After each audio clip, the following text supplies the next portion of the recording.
میں سے عظیم ترین شعار ہے عیدین کی نمازیں، بلکہ علامہ ابن رجب حنبلی نے اپنی کتاب فتح الباری شرح بخاری میں، بخاری شریف کی 2 شرح ہیں، ان دوسری شرح علامہ ابن رجب حنبلی کی ہے فتح الباری ہی کے نام سے، اس میں علامہ ابن رجب حنبلی نے لکھا ہے کہ جمعہ کا مقصد ہی اسلام کا شعار ہے، یعنی جمعہ کا مقصد اشتہار ہے، اسلامی شعار کا اظہار ہے، یہ ظاہر کرنا ہے کہ اسلام کی اپنی ایک شان و شوکت ہے۔ یہی وجہ ہے کہ نہ ہر جگہ جمعہ ہو سکتا ہے اور نہ ہر کوئی جمعہ قائم کر سکتا ہے۔ جمعہ قائم ہونے کے لیے مقام بھی بہت بلند و بالا چاہیے، اور جمعہ قائم کرنے والے یعنی مقیمین جمعہ بھی بہت بڑی حیثیت کے حامل ہونے چاہیے۔ ہر ایرے گیرے کی اجازت سے جمعہ قائم نہیں ہوتا، اور یہی وجہ ہے کہ یا تو شاہ اسلام، بادشاہ اسلام جمعہ قائم کرے گا، یا اس کا کوئی نائب یا اس کا کوئی نمائندہ جمعہ قائم کر سکتا ہے۔ ہمارے اس دور میں جب کہ یہ تمام چیزیں نہیں پائی جا سکتی، عالم علماء بلد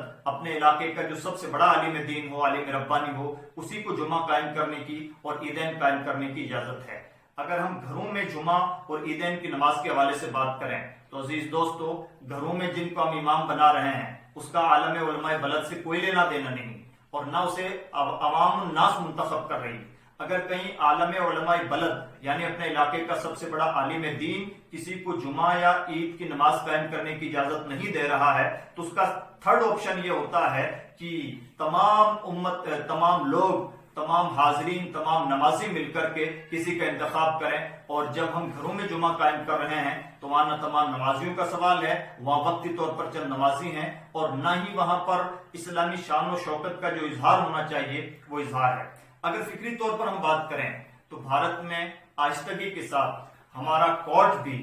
بڑی تیزی کے ساتھ ان باتوں کو پروف کر رہا ہے، بار بار پروف کے طور پر ان باتوں کو پیش کرتا ہے کہ یہ چیز اسلام کا لازمی حصہ نہیں۔ گزشتہ دنوں اذان کے سلسلے میں یہ رویہ اختیار کیا گیا، اس سے پہلے داڑھیوں کے معاملے میں بھی یہ رویہ اختیار کیا گیا، اور یہ بات بطور پروف کہی گئی کہ داڑھی اسلام کا لازمی حصہ نہیں۔ اگر آج ہم نے گھروں میں جمعہ اور عیدین کی نماز قائم کرنے کی اجازت عام کر دی، بہت ممکن ہے آنے والے کسی زمانے میں ہمارا ہی کورٹ ہمارے خلاف اس بات کو ایز اے پروف پیش کرے کہ اسلام کا لازمی حصہ نہیں کہ جمعے بڑی جماعتوں کے ساتھ ہوں یا عیدین کی نمازیں کھلے میدان میں ہوں یا عیدگاہوں میں ہی ہوں۔ یعنی فکری طور پر بھی یہ بہت اہم بات ہے جس پر بہت سنجیدگی کے ساتھ توجہ دینے کی ضرورت ہے۔ اور اسی طرح سے ایک بہت خاص بات یہ ہے کہ گھروں میں جب ہم جمعہ قائم کریں گے تو وہاں جمعہ کی شرطوں میں اور عیدین کی شرطوں میں، دونوں کی شرطیں چونکہ سملر ہیں، تو ان شرطوں میں بہت بڑی شرط ہے اذن عام۔ اذن عام کا مطلب ہے کوئی ایرا گیرا، کوئی نتھو کھیرا، کوئی بھی کہو مہ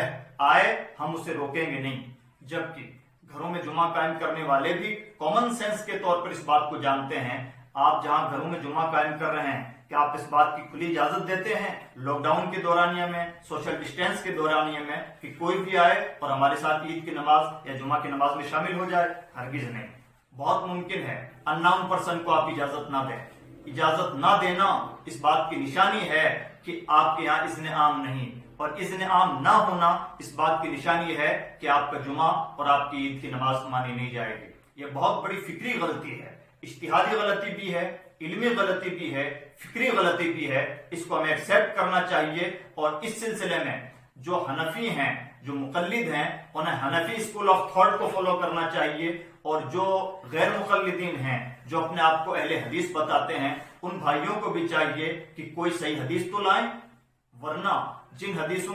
سے وہ استدلال کر رہے ہیں، جن باتوں سے وہ استدلال کر رہے ہیں، ان سے مضبوط دلائل اس بات پر موجود ہیں کہ اگر کسی کی نماز چھوٹ جائے تو اسے چاہیے کہ وہ گھر میں جمعہ کی نماز،